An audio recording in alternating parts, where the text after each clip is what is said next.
அதில் வந்து பேர் வந்து ராதாரவிக்கு வந்து வெள்ளிக்கிழமை ராமசாமி சார் வெள்ளிக்கிழமை ராமசாமி வந்திருக்கேன் அப்படின்னுவார். புரியுங்களா? அந்த மாதிரி வந்து ஒரு டைட்டில் தான். இப்போ இனிமேல் நான் நீங்கள் என்ன சொல்லணும்னு கேட்டிங்கன்னா வந்து சனிக்கிழமை விஜய் அப்படின்னு பேர் வச்சா பட்ட பேர். அப்போ கூட்டம் ஜாஸ்தியாக வரணும், ஸ்கூல் லீவு கூட்டம் வரணும் இல்லை பார்க்குறதுக்கு. ஸோ அதுக்காக வந்து சனிக்கிழமை ஃபிக்ஸ் பண்ணுறது அதுதான், கூட்டம் வரணுமேன்றதுக்காக. இப்போ புரியுதுங்களா? எலெக்ஷன் கூட இவங்க சனிக்கிழமை நடத்த சொல்லுவானுங்க. இல்லை இன்னும் அப்படியே கொடை சாயங்காலம் வந்து நெஞ்சம் நக்கணும் முடிவு பண்ணிட்டீங்க, காசை வாங்கி நக்கிட்டு போங்க. ஆனால் வந்து பார்த்தீங்கன்னா பொதுமைப்படுத்தக்கூடாது, எல்லாத்தையும் நியாயப்படுத்தக்கூடாது. இதெல்லாம் ரொம்ப நியாயமானது. த்ரீஷாவோட நீ தனி விமானத்தை போடலாம், ஏன் பேச போகிறான்? அதை பற்றி யார் பேச போகிறா? யாருமே பேச மாட்டாங்க. குடும்பத்தோட ஒரு ஃபோட்டோ வெளியிட்டா ஏன் குடும்பம் பிரிஞ்சு போயிருக்குன்னு பேச போகிறாங்க? யாரும் பேச மாட்டாங்க. அறிவு கட்டவனுங்களே, அதுவும் இவனை மாதிரி ஒரு அறிவு கட்டணும் நான் உலகத்திலே பார்த்தது கிடையாது. இந்திய தேர்தல் ஆணையத்தை, நான் சொல்கிறது பொய்யார் பாலு தான் சொல்கிறேன், இந்திய தேர்தல் ஆணையத்தால் பதிவு பெற்ற ஒரு கட்சி இலங்கையில் போய் நீ கொடி வச்சு நான் வேடிக்கை பார்க்க மாட்டேன்டா. இலங்கை தேர்தல் ஆணையத்தை பதிவு பண்ணியிருக்க அந்த கட்சியை. எஸ்எஸ்சி கிட்ட ஒரு கேள்வி கேட்குறாங்க, சங்கீதா குறித்து கேள்வி கேட்கும் போது அந்த கேள்விக்கு நான் பதில் சொல்ல விரும்பலன்னு சொல்கிறார். இதே பிரச்சனையை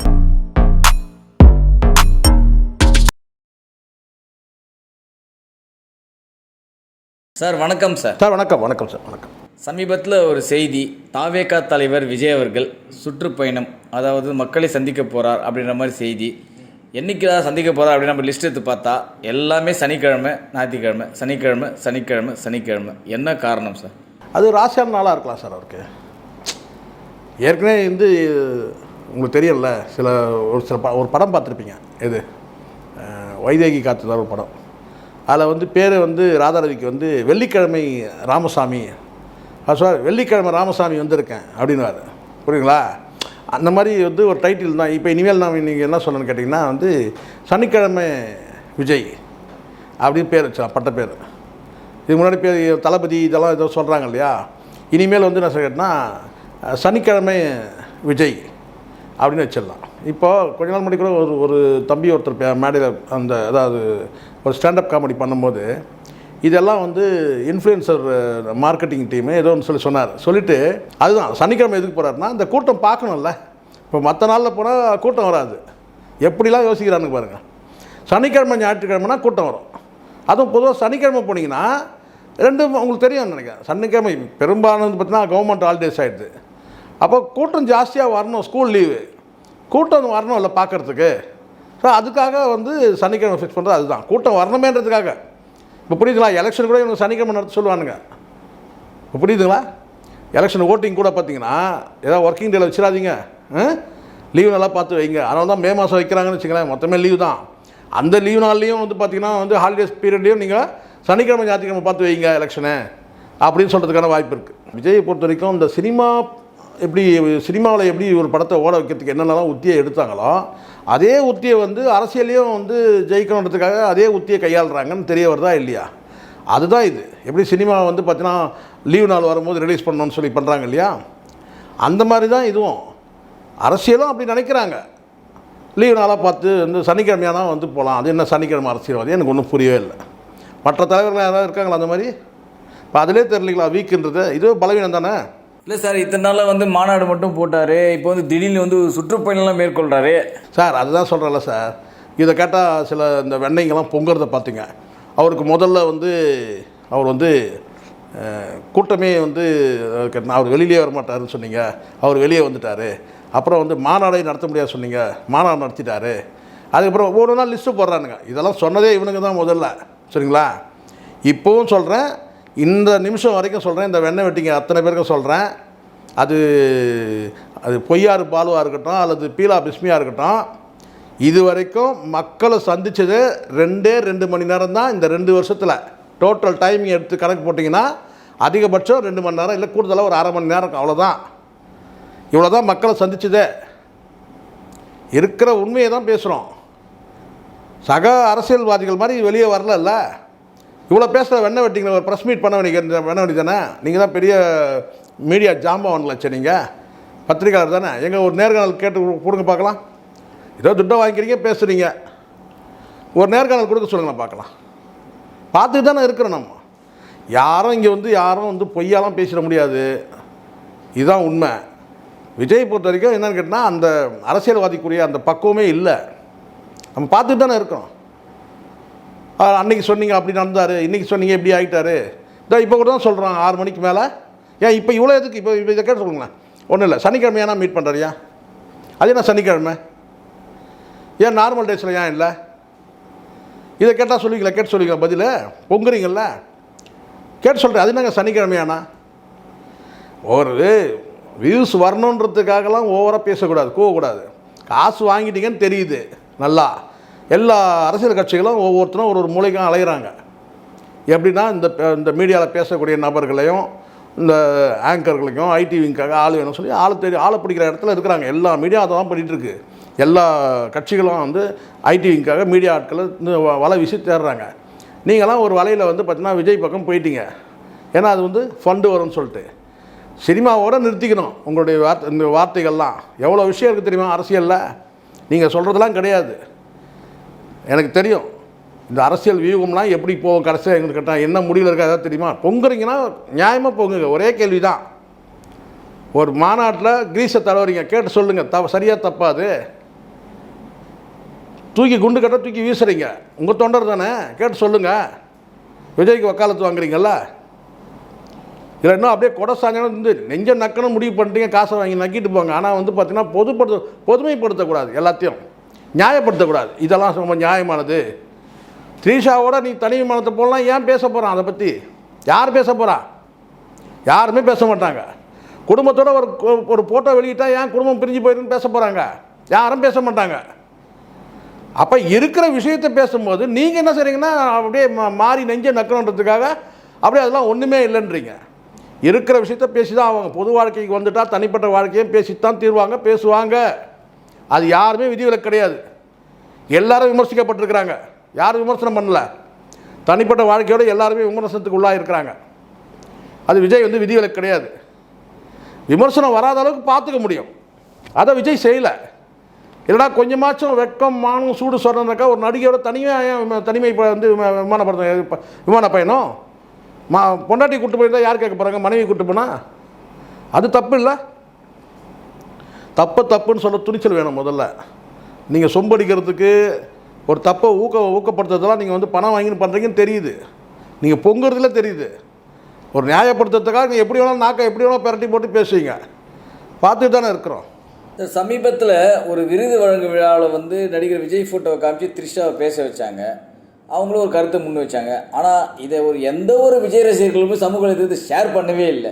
அதுதான் சார் பிடிக்கல சார். நான் வந்து அதை கண்டித்து பேசியிருக்கிறேன் சார். இது வரைக்கும் வந்து பார்த்தீங்கன்னா வந்து ஒரு 10,000 பேருக்கு மேலே வந்து பார்த்துட்டு இருக்காங்க, இன்னும் பார்த்துருக்காங்க. யாராவது ஒரே ஒரு ஃபோன் 10,000 ஒரு ஃபோன் எடுத்து பாருங்கள். எல்லாமே நீங்கள் பேசுகிறது கரெக்டுன்னு தான் சொல்கிறானுங்க. காரணம்னா தப்புன்னு சொல்லி கண்டிக்கணும் சார். இந்த பக்கம் த்ரிஷாவுக்கு ஒரு துண்டு போடுறீங்க, இந்த பக்கம் த்ரிஷா முந்தானையை பிடிச்சிக்கிறீங்க ஒரு பக்கம், இன்னொரு பக்கம் வந்து பார்த்தீங்கன்னா அது விஜய் கொடை சாஞ்சிடாமல் பிடிக்கிறீங்க. எப்படி திருந்துவாங்க?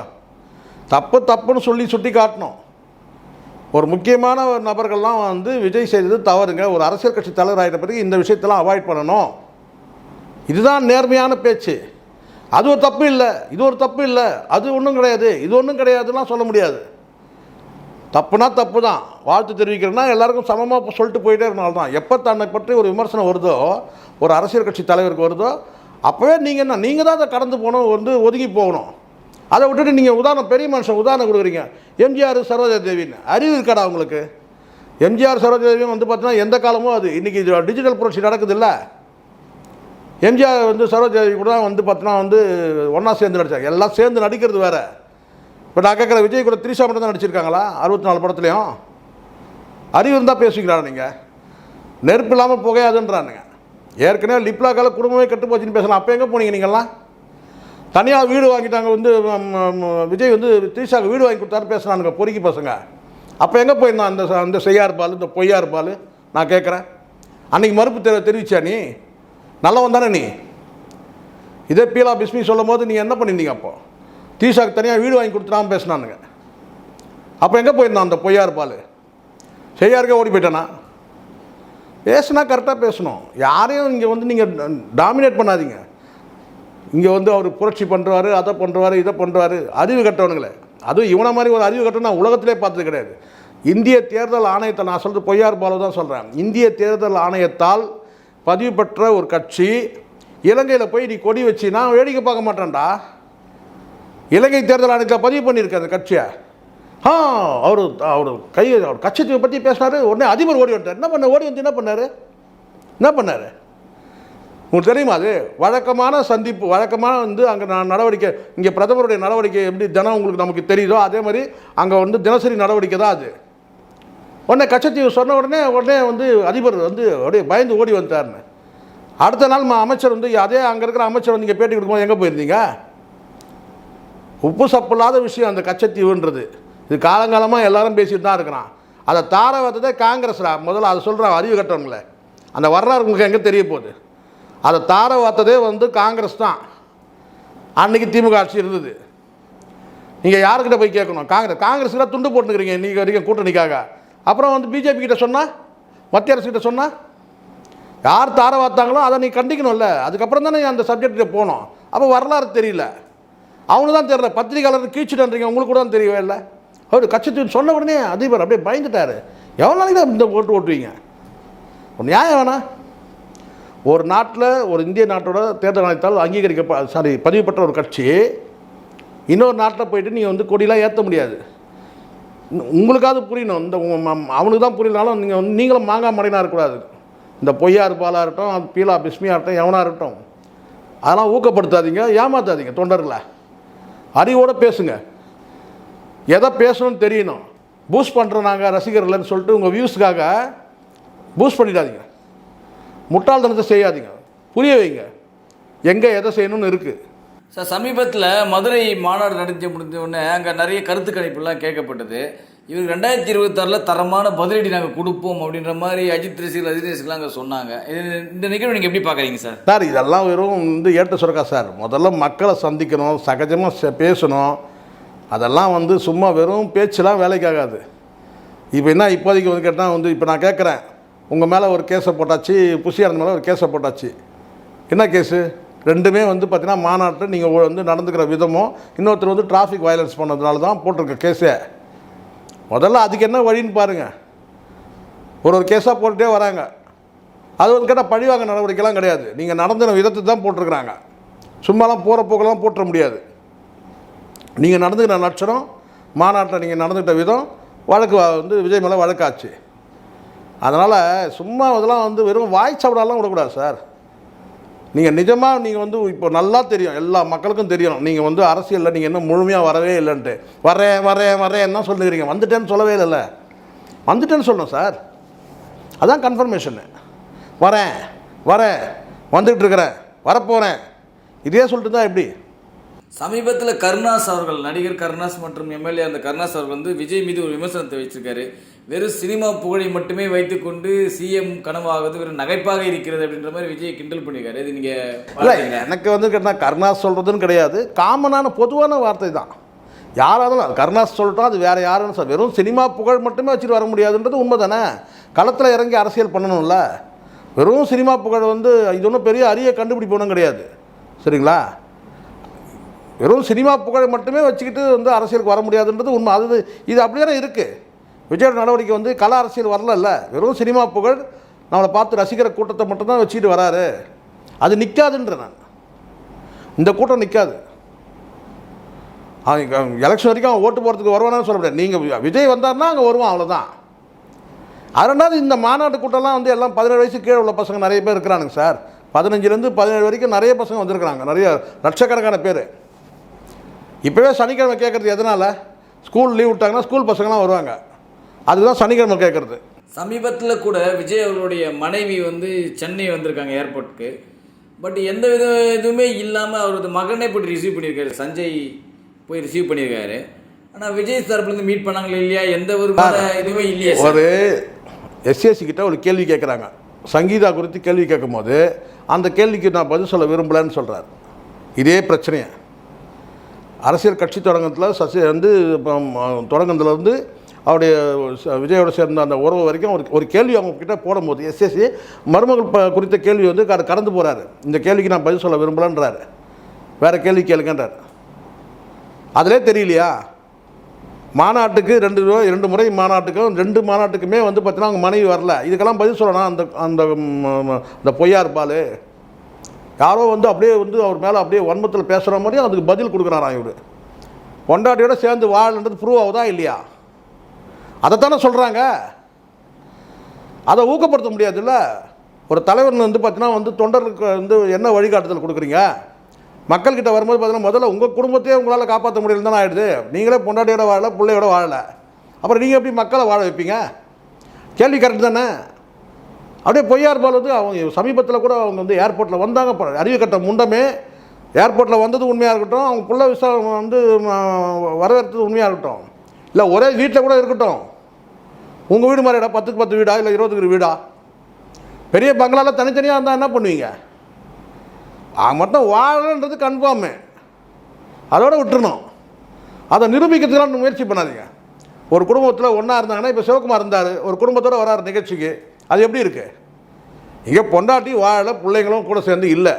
அது காரணம் விஜயோட ஒழுக்கமற்ற நடவடிக்கைன்றது ஊரே பேசுது. நீங்கள் மட்டும் புதுசாக வந்துடுறீங்க, அப்படியே இப்படி அப்படின்றீங்க. ஏன்டா அந்த முட்டு? நல்லா தெரியுது, ஊருக்கே தெரியுது. மனைவியோட சேர்ந்து வாழலை, ஊருக்கே தெரியும். பிள்ளைகளோட சேர்ந்து வாழலை, ஊருக்கே தெரியும். ஜேசன் சஞ்சய் சட்டையை பிடிச்சி ஜெகதீஷன் அடித்தான், தெரியுமா உனக்கு? எதுக்காக வந்து அவங்களுக்குள்ளே வந்து குடும்பத்தில் பிரிவு வந்து தெரியுமா உனக்கு? தெரியாது. தெரியாமல் இது தெரியாத விஷயத்தை எதுக்கிட்டா பேசுகிறீங்க? அப்போ சில விஷயங்கள் பேசுனாங்கன்னா அது வந்து நன்மைக்காக பேசுறதா எடுத்துங்க. ஒரு குடும்பம் சேர்ந்து இருக்கணுன்றது தானே. அது அந்த இந்த மாதிரியான வதந்திகள் வருது, இல்லை இந்த மாதிரி பேசுகிறாங்கன்னா அதை தடுக்கிற நடவடிக்கை நீங்கள் தான் எடுக்கணும். முடிஞ்சால் சேர்த்து வைங்க. நியாயப்படுத்த முயற்சி பண்ணக்கூடாதுல்ல. பிரிஞ்சு இருக்கிறவங்களும் சேர்ந்து இருக்கிற மாதிரி சீனை ஓட்டாதீங்க. பிரிஞ்சு தான் இருக்கிறாங்க. சேர்ந்து இருக்கணும்னா ஒரு போட்டோ வெளியிட போகிறாங்க, ஒன்றா சேர்ந்து பொங்கல் பண்டிகை, தீபாவளி பண்டிகை வந்து கொண்டாட போகிறாங்க. அங்கே அவங்க வந்து சேர்ந்து இல்லை, அவங்க பிள்ளைங்களோட இருக்கிறாங்க, அவ்வளோதான். அதை வந்து நான் ஏர்போர்ட்டில் பார்த்தேன், அதை பார்த்தேன், ரொம்ப பொங்கக்கூடாதுல்ல. அடிக்கலாம், ஒரு அளவுக்கு தான் அடிக்கணும். காது கிழிகிற அளவுக்குலாம், ஜவ்வு கிழிகிற அளவுக்குலாம் அடிக்கக்கூடாது. நெஞ்சை நக்கலாம், நெஞ்சு இதயத்தையே ஓட்ட போகிற அளவுக்குலாம் நக்கக்கூடாது. நீங்கள் பண்ணுறதை பார்த்தா அப்படி தான் இருக்குது. நீங்கள் நாக்கிலே ஓட்ட போட்டுறீங்க உங்களது இதயத்தை. ஏன்னா அந்தளவுக்கு வேகமாக நக்குறீங்க. நெஞ்சை நக்கினாலும் ஒரு அளவாக நக்குங்க. Thank you very much sir. Thank you. நன்றி சார். இது போல பல வீடியோக்களை கண்டு மகிழ எங்களது ரீசன்ட் வாய்ஸ் சேனலை மறக்காம சப்ஸ்கிரைப் பண்ணுங்க.